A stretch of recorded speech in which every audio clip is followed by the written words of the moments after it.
Hello every one, എല്ലാവർക്കും പുതിയ വീഡിയോയിലേക്ക് സ്വാഗതം. നിങ്ങൾ എത്ര ശ്രമിച്ചിട്ടും നിങ്ങൾക്ക് ഹാപ്പി ആവാൻ പറ്റുന്നില്ലേ? തല കുത്തി മറിഞ്ഞ് എന്ത് കാര്യങ്ങൾ ചെയ്തിട്ടും നിങ്ങൾക്ക് അതിലൊന്നും സന്തോഷം കണ്ടെത്താൻ സാധിക്കുന്നില്ലേ? എങ്കിലൊട്ടും വിഷമിക്കേണ്ടതില്ല. ഈ ഒരു വീഡിയോ കാണുന്നതിലൂടെ നിങ്ങൾക്ക് എന്തായാലും ഹാപ്പിനെസ്സിലോട്ട് എത്താൻ വേണ്ടി സാധിക്കും. 100% ഗ്യാരണ്ടിയാണത്. നമ്മൾ പലപ്പോഴും നമുക്ക് സന്തോഷിക്കാൻ പറ്റാത്തതിൻ്റെ റീസൺസ് ആദ്യം എന്തൊക്കെയാണ് എന്ന് നോക്കാം. നമ്മൾ മറ്റുള്ളവരിലേക്ക് നോക്കിയിട്ട് നമ്മൾ എന്താണോ അവരെന്താണോ എന്നുള്ള ഒരു കമ്പാരിസൺ ആയിരിക്കും നമ്മൾ എപ്പോഴും നടത്തുന്നത്, അല്ലേ? പിന്നെയുള്ളൊരു തോട്ടെന്ന് പറയുന്നത് പണമുള്ളവർക്കേ സന്തോഷിക്കാൻ വകുപ്പുള്ളൂ, അവർക്ക് പണം ഉണ്ടല്ലോ, അവർക്ക് ആഗ്രഹിച്ച പോലെ അവരെല്ലാ കാര്യങ്ങളും നടത്തുന്നുണ്ടല്ലോ, അങ്ങനെയുള്ളൊരു ചിന്ത ഉള്ളവരുണ്ടായിരിക്കും. ശരിയല്ലേ? അപ്പം പണം സന്തോഷത്തിൻ്റെ ഒരു അടിസ്ഥാനമാണ് എങ്കിൽ പോലും നമ്മുടെ സന്തോഷത്തിൻ്റെ അടിസ്ഥാനം എന്ന് പറയുന്നത് പണത്തിൽ മാത്രം ഒതുങ്ങി ചിന്തിക്കുമ്പോഴാണ് നമ്മൾക്ക് ഹാപ്പിനെസ് കണ്ടെത്താൻ പറ്റാത്തത്. അപ്പോൾ നമ്മൾ എന്ത് ചെയ്യണം? അതിനുള്ള ഒരു പരിഹാരമാണ് നമ്മൾ ഉള്ളതിൽ നമ്മൾ സന്തോഷം കണ്ടെത്തുക എന്നുള്ളത്. ഓക്കെ, നമുക്ക് എന്താണോ ഉള്ളത് അത് വെച്ചിട്ട് നമുക്ക് ഹാപ്പി ആവാനുള്ള അവസരങ്ങൾ നമ്മൾ കണ്ടെത്തിയേ പറ്റൂ.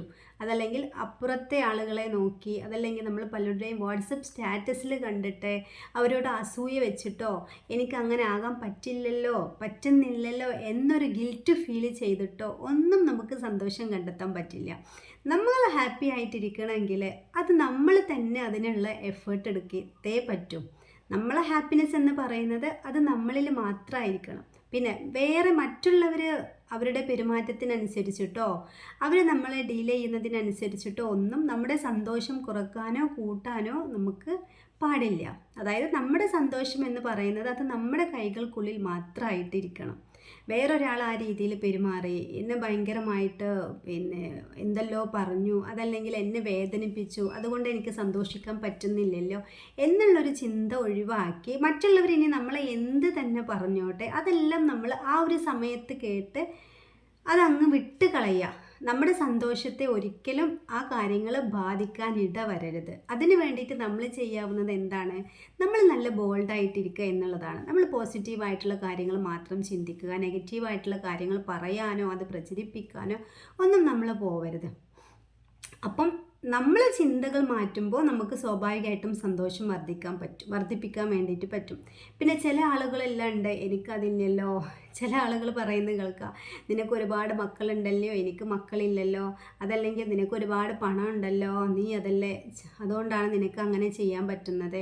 ഇപ്പം ഈവൻ നമ്മൾ 2 സഹോദരിമാരെ കൂടി കഴിഞ്ഞാൽ തന്നെ അവർ ചിലപ്പോൾ പറയുന്നത് എന്തായിരിക്കും, അപ്പുറത്ത് ആളെ നോക്കിയിട്ട് പറയുന്നത് എന്തായിരിക്കും, അവർക്കിപ്പോൾ എന്തും ആവാമല്ലോ.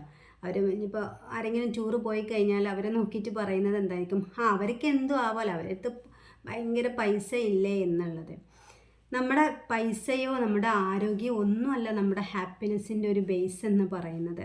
അതെല്ലാം വേണം വേണ്ട എന്നുള്ളതല്ല പറയുന്നത്. പക്ഷെ നമുക്കുള്ള ചെറിയ ചെറിയ കാര്യങ്ങളിൽ നമ്മൾ സന്തോഷം കണ്ടെത്തിയേ പറ്റും. അത് നമ്മുടെ നല്ല നാളേക്ക് വേണ്ടിയിട്ടാണ് എന്നുള്ളത് നമ്മൾ ഓരോരുത്തരും ചിന്തിച്ചേ പറ്റും. അപ്പം ഇനി എങ്ങനെ നമുക്ക് ചെറിയ ചെറിയ കാര്യങ്ങളിൽ സന്തോഷം കണ്ടെത്താം? ഇപ്പോൾ ഒരു വീട്ടമ്മയെ സംബന്ധിച്ചാണെങ്കിൽ നമുക്ക് ഈ കിളികളുടെ ശബ്ദങ്ങൾ, പൂക്കൾ, ചെടികൾ ഇതെല്ലാം നമുക്ക് ഇഷ്ടമായിരിക്കും, അല്ലേ? അത് ഇഷ്ടപ്പെടാത്ത അധികം ആളുകൾ ഉണ്ടാവില്ല. അപ്പോൾ നമുക്ക് എന്ത് ചെയ്യാം? നമ്മളുടെ വീട്ടിൽ ചെറിയൊരു പൂന്തോട്ടം, ചെറിയൊരു പച്ചക്കറിത്തോട്ടം നമുക്ക് ഒരുക്കാം. ആ പൂന്തോട്ടത്തിലും ആ പച്ചക്കറിത്തോട്ടത്തിലും വരുന്ന കിളികളുടെ ശബ്ദങ്ങൾ, പൂമ്പാറ്റകൾ ഇതൊക്കെ നമുക്ക് ആസ്വദിക്കാം. ഇതൊന്നും ആസ്വദിക്കേണ്ടെന്ന് നമ്മളടുത്ത് ആരും പറയുന്നില്ല, അല്ലേ? അപ്പോൾ നമ്മുടെ സന്തോഷം നമ്മൾ കണ്ടെത്താൻ വേണ്ടിയിട്ട് ഇതുപോലുള്ള കാര്യങ്ങളെല്ലാം നമുക്ക് ചെയ്യാം. അതോടൊപ്പം തന്നെ നമുക്ക് കിളികളെ വളർത്താം, പെറ്റ്സിനെ വളർത്താം, അവരോടൊപ്പം നല്ല രീതിയിലുള്ള നിമിഷങ്ങൾ നമുക്ക് ചിലവഴിക്കാം. നമ്മൾ എന്താ ചെയ്യുന്നത് എന്ന് വെച്ചാൽ ഏതൊരു ടൈമാണ് നമുക്ക് കുറച്ച് സമയം കിട്ടുന്നത് നമ്മൾ പാസ്റ്റിലായിരിക്കും ജീവിക്കുന്നത്. കഴിഞ്ഞ കാലത്തിൽ എനിക്കത് നേടാൻ പറ്റില്ലല്ലോ, അതല്ലെങ്കിൽ ഫ്യൂച്ചറിൽ ഇപ്പം നാളെ എന്താവും, എൻ്റെ മക്കൾ നല്ലൊരു രീതിയിലെത്തുമോ, അല്ലെങ്കിൽ എൻ്റെ ആരോഗ്യം ക്ഷയിക്കുമോ, പൈസ ഉണ്ടാവില്ലേ എന്നുള്ള ചിന്ത.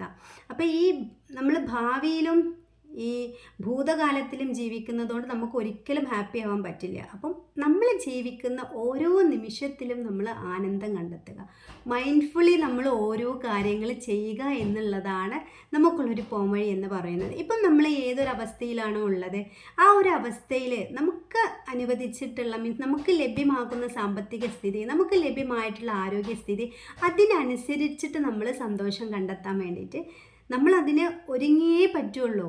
കാരണം നമ്മുടെ സന്തോഷം നമ്മുടെ കൈകൾക്കുള്ളിലാണ്. നമ്മളാണ് തീരുമാനിക്കുന്നത് നമ്മൾ സന്തോഷിക്കണോ നമ്മൾ ദുഃഖിക്കണോ എന്നുള്ളത്. അത് വേറെ ഒരാളിലും നമ്മൾ ഡിപ്പെൻഡ് ചെയ്യരുത്. അപ്പോൾ നമുക്ക് വീട്ടിൽ പച്ചക്കറി തോട്ടം സ്റ്റാർട്ട് ചെയ്യാം, പൂന്തോട്ടം ഉണ്ടാക്കാം. അപ്പം അതിലൂടെ സമയം ചിലവഴിക്കുന്നതിലൂടെ നമുക്കുള്ള ടെൻഷൻസ് കാര്യങ്ങളെല്ലാം നമുക്ക് കുറക്കാൻ വേണ്ടിയിട്ട് പറ്റും. ഇപ്പം കൃഷി ചെയ്യുന്നവർക്കറിയാം, ഒരു ചെടിയിൽ ഒരു ചെറിയൊരു മൊട്ട് ഉണ്ടാവുമ്പോൾ തന്നെ എത്രത്തോളം സന്തോഷമായിരിക്കും നമുക്ക്. ഇപ്പോൾ പച്ചക്കറി കൃഷി ചെയ്യുന്നവർക്കും അറിയാം, അതിലൊരു ആ പൂവ് ഇങ്ങനെ വളർന്ന് കായയായി വരുമ്പോൾ ഒക്കെ ഭയങ്കര സന്തോഷമായിരിക്കും. ആ ഒരു സന്തോഷം നമ്മൾ ആ ഒരു നിമിഷത്തിൽ അതിനെ ആനന്ദകരമാക്കാൻ വേണ്ടിയിട്ട് നമ്മൾ ശ്രമിക്കുക. ഇങ്ങനെയൊക്കെ ചെയ്ത് കഴിഞ്ഞാൽ തന്നെ നമുക്ക് ഹാപ്പിനെസ്സിലോട്ട് എത്താൻ വേണ്ടിയിട്ട് പറ്റും. വേറൊരാളെക്കുറിച്ച് ചിന്തിക്കാനോ അവർക്ക് ക്യാഷ് ഉള്ളത് കൊണ്ടാണ്, അവർക്ക് എന്നേക്കാൾ ആരോഗ്യമുള്ളത് കൊണ്ടാണ് അവർക്ക് അതൊക്കെ കഴിയുന്നത് എന്ന് ചിന്തിച്ച് നമ്മളെ നെഗറ്റീവായി പോവാണ്ട് നമുക്കുള്ളതിൽ നമുക്ക് ഹാപ്പിനെസ് കണ്ടെത്താം.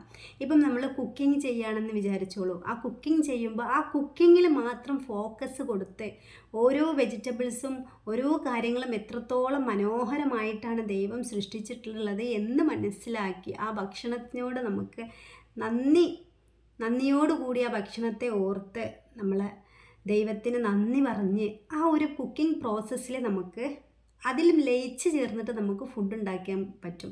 അപ്പോഴൊക്കെ എന്താണ് നമുക്കതിൽ ഹാപ്പിനെസ്, നമ്മൾ മൈൻഡ്ഫുള്ളി ഓരോ കാര്യങ്ങൾ ചെയ്യുമ്പോഴും നമ്മുടെ ഹാപ്പിനെസ് ലെവലാണ് കൂടുന്നത്. വെറുതെ ആ ഒരു ടൈമിൽ വെറുതെ വേറെ പല കാര്യങ്ങൾ, അതല്ലെങ്കിൽ ഭയങ്കരമായ സാഡ് സോങ്സൊക്കെ വെച്ച് കുക്ക് ചെയ്യുക എന്നൊക്കെ പറയുമ്പോൾ വീണ്ടും നമ്മൾ സാഡ്നെസ്സിലോട്ടാണ് പോകുന്നത്. അങ്ങനെയല്ല വേണ്ടത്. നമ്മൾ ഹാപ്പി ആയിരിക്കാനുള്ള ഓരോ അവസരങ്ങളും നമ്മൾ തന്നെ ക്രിയേറ്റ് ചെയ്യണം. ഇപ്പോൾ കുക്കിംഗ് ഒക്കെ ചെയ്യുമ്പോൾ നല്ല സോങ്സ് ഇട്ടിട്ട് വേണമെങ്കിൽ നിങ്ങൾക്ക് കുക്ക് ചെയ്യാം. ഈ മൈൻഡ്ഫുള്ളി നമ്മൾ ഈ കുക്കിംഗ് പ്രോസസ്സ് ചെയ്യുകയാണെങ്കിൽ അത് ഭയങ്കര ഒരു ഹാപ്പി ആയിരിക്കും. ചില ആളുകൾക്ക് കുക്കിംഗ് ചെയ്യാൻ ഭയങ്കര ഇഷ്ടമായിരിക്കും. അപ്പോൾ നിങ്ങൾക്ക് ഏതാണോ ഇഷ്ടം ആ കാര്യങ്ങൾ നിങ്ങൾ ആസ്വദിച്ച് ചെയ്യുക, അതിൽ ആനന്ദം കണ്ടെത്തി നിങ്ങൾ ചെയ്യുക. വെറുതെ മറ്റുള്ളവരെ കുറിച്ചിട്ട് എനിക്കതില്ലെന്നോ എനിക്കിതില്ലെന്ന് ചിലർ പറയും. അവർക്ക് വലിയ വീടുണ്ട് അതുകൊണ്ടാണ് അവരങ്ങനെ ചെയ്യുന്നത്. വലിയ വീടൊന്നും വേണ്ട. നമ്മുടെ കുഞ്ഞു വീടുണ്ടെങ്കിൽ പോലും ആ ഒരു കുഞ്ഞു വീടിനെ പോലും നമുക്ക് സ്വർഗമാക്കി എടുക്കാൻ വേണ്ടിയിട്ട് പറ്റും. അതിന് നമ്മൾ കുറച്ചൊന്ന് ഹാർഡ് വർക്ക് ചെയ്യണം എന്നതേ ഉള്ളൂ. അപ്പം നിങ്ങൾ എന്ത് ചെയ്യുക, ഇനിയിപ്പം വർക്കിംഗ് ആയിട്ടുള്ള ആളുകളൊക്കെ ആണെങ്കിൽ അവർ തിങ്കൾ മുതൽ വെള്ളി വരെ വർക്കിംഗ് ആയിരിക്കും. പിന്നെ അവർ ചെയ്യുക ശനി ഞായർ ദിവസങ്ങളിലായിരിക്കും വീട്ടിലത്തെ ജോലികളെല്ലാം തീർക്കുന്നത്. എന്നിട്ട് പിന്നെ എന്ത് ചെയ്യും, തിങ്കളാഴ്ച അവർ പോകുമ്പോൾ ഒരു എനർജി ഇല്ലാണ്ട് അവൻ വർക്കിന് പോകുന്നത്. അപ്പം അങ്ങനെയുള്ള ആളുകൾ ചെയ്യേണ്ടുന്ന ഒരു കാര്യം എന്ന് പറയുന്നത് അവരുടെ ആഴ്ചയിൽ തിങ്കൾ മുതൽ വെള്ളി വരെ അവർക്ക് വർക്കിംഗ് ആയിരിക്കും. ശനിയാഴ്ച അവർ വീട്ടിലത്തെ കാര്യങ്ങൾ നോക്കിക്കൊള്ളട്ടെ. ഈ സൺഡേ എന്ന് പറയുന്നത് അവരെ ഫാമിലിയോടൊപ്പം ചിലവഴിക്കാനുള്ള ഒരു ഡേ ആക്കി മാറ്റുക. അതായത് ഹാപ്പിനെസ്സും മക്കളോടൊത്ത് ചിലവഴിക്കാനും ഹസ്ബൻഡിൻ്റെ അടുത്ത് കൂടെ ഫാമിലിയുമായി ബന്ധപ്പെട്ട് ഒരു ഗെറ്റ് ടുഗദർ മൂഡിലോട്ട്, ഒരു ഹാപ്പി മൂഡിലോട്ട് നമ്മൾ എത്തിക്കുക. ഈ ശനിയും ഞായറും എന്ന് പറയുന്നത് ഭയങ്കരമായിട്ട് അവർ വീട്ടിലത്തെ ജോലികൾ മാത്രം ചെയ്ത് ഭയങ്കര സ്ട്രെസ്ഫുള്ളായിരിക്കും അപ്പോഴും അവർക്ക് ഫീൽ ചെയ്യുക. പിന്നെ തിങ്കളാഴ്ച അവർ വർക്കിന് പോകുമ്പോൾ അവർക്ക് എന്താണ്, അപ്പോഴും ആ ഒരു ക്ഷീണം ഉണ്ടാവും. 2 ദിവസം ഭയങ്കരമായിട്ട് ഹാർഡ് വർക്ക് ചെയ്തതിൻ്റെ. അപ്പം നമ്മൾ ഏതൊരു വ്യക്തിയായിക്കൊള്ളട്ടെ അവരുടെ സാമ്പത്തിക സ്ഥിതിക്കനുസരിച്ചിട്ട് വീക്കിലി വൺസ് ഒന്ന് നടക്കാനോ പുറത്തോട്ട് ആ ഒരു പ്രകൃതി ഭംഗി ആസ്വദിച്ച് നടക്കാനോ, അതല്ലെങ്കിൽ കുറച്ചുകൂടി ക്യാഷൊക്കെ കയ്യിലുള്ളതാണെങ്കിൽ ഒന്ന് ചെറിയ ഏതെങ്കിലും സ്ഥലത്തോട്ട് പോയി അവിടെ നല്ല സന്തോഷത്തിൽ, ഇനിയിപ്പോൾ നമുക്ക് പുറത്തുനിന്നൊന്നും ഭക്ഷണം കഴിക്കാനുള്ളൊരു ഏണിങ്സ് പോലും നമ്മുടെ കയ്യിലില്ലെങ്കിൽ ഫുഡൊക്കെ നമുക്ക് പ്രിപ്പയർ ചെയ്ത് കൊണ്ടുപോകാമല്ലോ. അപ്പോൾ നമുക്ക് കിട്ടുന്ന ഓരോ നിമിഷവും നമ്മൾ ആനന്ദകരമാക്കി മാറ്റുക. ആ ഓരോ നിമിഷത്തിലും ഹാപ്പിനെസ് ഉണ്ടാക്കിയെടുക്കുക എന്നുള്ളതാണ് നമ്മൾ ചെയ്യേണ്ടുന്ന ഒരു കാര്യം. അപ്പോൾ വർക്കിംഗ് ആയിട്ടുള്ള ആളുകൾക്ക് തന്ന ടിപ്സ് അവർ നിർബന്ധമായിട്ടും അവർ ഫോളോ ചെയ്യുക. ഇനിയും ഈ വർക്കിംഗ് ആയിട്ടുള്ള ആളുകൾക്ക് ഭയങ്കര സ്ട്രെസ്സ് ഫീൽ ചെയ്ത് ഹാപ്പിനെസ്സിലോട്ട് എത്താൻ പറ്റാത്തത് അവരൊരു ഷെഡ്യൂൾഡ് ആയിട്ട് മുന്നോട്ട് പോവാത്തതാണ്. എന്തൊക്കെയോ ചെയ്യും, എത്രയോ സമയത്ത് എണീക്കും, അതിന് ഒരു പ്രോപ്പറായിട്ടുള്ള ഒരു ടൈം ടേബിൾ അതിനുണ്ടായിരിക്കില്ല അവർക്ക് ഉള്ളവർ. അതായത് ടൈം ടേബിൾ പ്രോപ്പറായിട്ട് കീപ്പ് ചെയ്യുന്ന ആളുകൾക്ക് നല്ല രീതിയിൽ മുന്നോട്ട് പോകാനും പറ്റും. അപ്പോൾ എന്ത് ചെയ്യാം, ഒരു പ്രോപ്പറായിട്ടുള്ളൊരു നമുക്കൊരു ടു ഡു ലിസ്റ്റ് ക്രിയേറ്റ് ആക്കിയിട്ട് മുന്നോട്ട് പോവാം.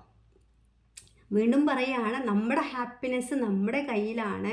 അത് പണത്തിൻ്റെയോ മറ്റെന്തിൻ്റെങ്കിലോ പേരിൽ മാറ്റി നിർത്തുന്നുണ്ടെങ്കിൽ നാളെ നിങ്ങൾ തന്നെയായിരിക്കും അതിന് ഉത്തരവാദി. നമ്മളെന്താണ്, നമുക്ക് ഹാപ്പി ആവാൻ പറ്റുന്നില്ലെങ്കിൽ അതിൻ്റെ 100% റെസ്പോൺസിബിലിറ്റി അത് നമുക്ക് തന്നെയാണ്. നമുക്ക് ഭയങ്കര സാഡാണ് ഫീൽ ചെയ്യുന്നത് എപ്പോഴെങ്കിലും അതിൻ്റെ ഒരു റെസ്പോൺസിബിലിറ്റി നമുക്ക് തന്നെയാണുള്ളത്. നമ്മുടെ ഒരു ഹാപ്പിനെസ് എന്ന് പറയുന്നത് നമ്മളെ ഡിപ്പെൻഡ് ചെയ്തിരിക്കണം. അതല്ലാണ്ട് വേറെ വ്യക്തികളെയോ വേറെ സാഹചര്യങ്ങളെയോ ഒന്നും ഡിപ്പെൻഡ് ചെയ്യരുത്.